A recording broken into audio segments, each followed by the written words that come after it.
Hey, yo, it's post time, folks. Spaceman Tapes, number 115, the 1962 Post collection of baseball cards. I have 47 of these. It's our second big year of Post cards, Post cereal, that is, and fun cards. We talked a little bit about them last year in 1961, and we have more to talk about this year. Let's see what's going on in the 1962 Post cereal baseball cards. The cards in this 200 player series measure 2.5 by 3.5 and are oriented horizontally. The 1962 Post set is the easiest of the Post sets to complete. The cards are grouped numerically by team. For example, New York Yankees 1 through 13, Detroit 14 through 26, Baltimore 27 through 36, Cleveland 37 through 45, Chicago White Sox 46 through 55, Boston 56 through 64, Washington 65 through 73, Los Angeles Angels 74 through 82, Minnesota 83 through 91, Kansas City 92 to 100, Los Angeles Dodgers 101 through 115, Cincinnati 116 to 130, San Francisco 131 to 144, Milwaukee 145 to 157, St. Louis 158 to 168, Pittsburgh 169 to 181, Chicago Cubs 182 to 191, and Philadelphia 192 to 200. Cards 5B and 6B were printed on thin stock in a 2-card panel and distributed in Life magazine promotions. The scarce cards are 55, 69, 83, 92, 101, 103, 113, 116, 122, 125, 127, 131, 140, 144, and 158. The checklist for this set is the same as that of the 1962 Jello and 1962 Post Canadian, but those sets are considered separate issues. The catalog number for this set, folks, is F278-37. I can't stress that enough. F278-37. No known rookie cards, according to Beckett OPG. 210 total cards, $17 average value. Total value $3,570. $1,300 to $2,600 for complete sets of this. People love to collect these cards. There are these people that have collected master sets of all the Post and Jello stuff. So cheers to those folks. 62 Post 130, 173B Roberto Clemente with blue lines is the highest valued card. Mickey Mantle number 2, and the Mickey Mantle add back from Life magazine is number 3, but I don't consider that real cards. Juan Marichal is a big hitter here, and as is Gil Hodges, Gordy Coleman, and Willie McCovey. So, truth be told, it is the Mickey Mantle, of course, followed by Marichal, Hodges, Gordy Coleman, and Willie McCovey. Let's move over to TCDB.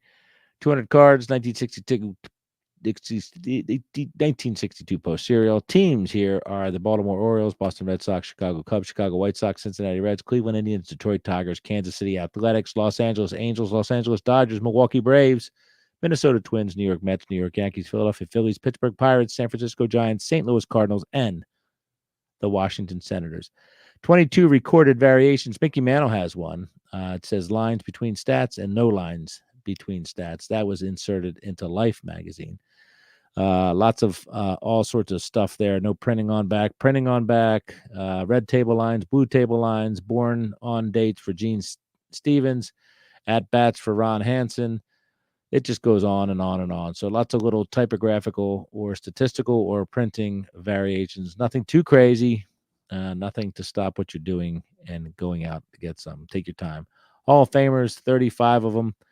The big boys there: Mantle, Berra, Ford, Kaline, Bunning, Robinson of Brooks' version, Dick Williams, Hoyt Wilhelm, Nellie Fox, Aparicio, Minoso, Wynn, Yastrzemski, Killebrew, Hodges, two Koufaxes, Drysdale, Snyder, Frank Robinson, McCovey, Cepeda, R.I.P., Marichal, Mays, Matthews, Aaron, Torrey, Mazeroski, two Clementes, a Santo, Ashburn, a Banks, and a Robin Roberts. What's the comment section say?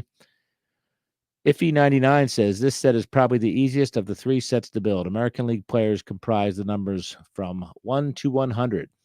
Each card has the Post logo on it, and the statistics have a blue border around them. National League numbers from 101 to 200 have a red border around the statistics. There are short prints scattered throughout the set, but all are readily available. more readily available than SPs from either 61 or 63 set. Seaburn, Keogh, Hodges, Coleman, Lynch, to name a few. Most of the game stars are represented in this set with a few exceptions. Stan Musial and Warren Spahn, even though he was in the 1961 set, come to mind. There are also 15 or so variations in the set. By far the most difficult are the blue line versions of Koufax, Clemente, and Joey J. These cards have the normal red border around the statistics, but the hairline rules dividing the statistics is blue rather than red. There are also two versions of Mickey Mantle and Roger Maris, one from the back of the cereal boxes, whereas the second was part of an insert in an April 1962 edition of Life magazine promoting the Post baseball card set. The final notable variation is of Brave Joe Adcock. Post misspelled his name on some of the press run, so collectors look for the Joe Adcock variation. I'm sorry, it says Joe Addock with only one C. So a lot of useful information from Iffy 99. That's much appreciated. Packaging, we see baseball trading cards, collect them all on Post packages, 200 top stars. There's a box of Sugar Crisp who has Roger Maris on the top there. And there is a free Major League team pennant inside, one of 19 different pennants in each sugar-coated Rice Crinkles package. Collect your favorite American or National League team pennants. Stick them on clothing, hats, books, mirrors, etc. Pennants can be removed when laundering clothing and reapplied up to 10 to 20 times. So you get some cereal, you get some cards. In this case, you get Lou Quinton, Johnny Roseboro, Johnny Temple, and Al Kaline, and you can get a pennant inside the box. The Life magazine ad, it's if you see a Life magazine with Richard Burton and Elizabeth Taylor on the cover in their Cleopatra garb, then you are onto something there. There are cards inside that magazine. So that's a cool little piece of Americana there. Brown sugar-coated frosted alphabets from Post. Mickey Mantle signed a post box there submitted by R. Coogan on August 24th, 2017. That's pretty cool. Alphabets has Joey J on the back of that. What the heck is that? Not sure what that is, but there's Rice Crinkles with a cultural misappropriation of an Asian person on the cover of that. And the back of it has Curt Flood, should be Hall of Famer, Jerry Lumpy, Ken Hunt, John Blanchard, and Chuck something. All sorts of fun boxes on display there at TCDB. Sorry, I'm just kind of lost in the beauty of what's going on there.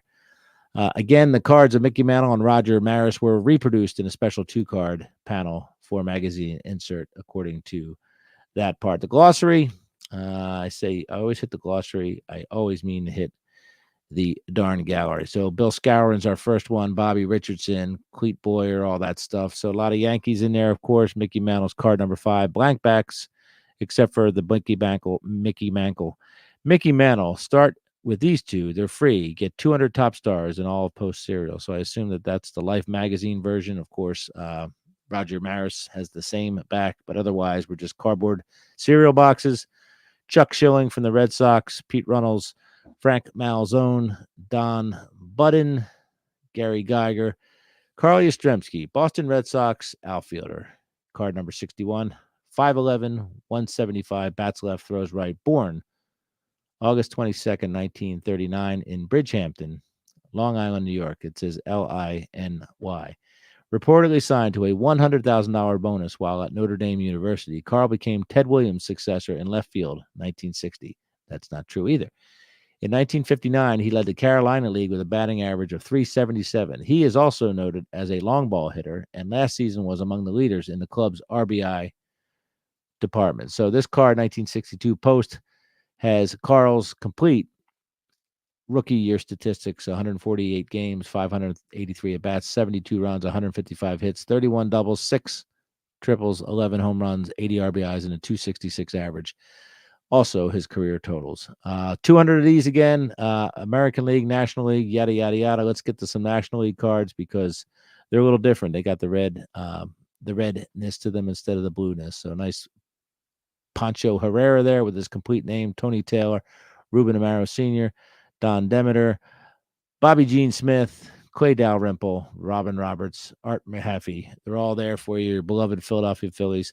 So cool little set. Everybody loves them. Not so much a big secret. The 1962 Topps. The 1962 Post baseball set, which, again, lots of collectors out there after them, but the 62 seems to be the easiest year to collect, according to all precincts reporting.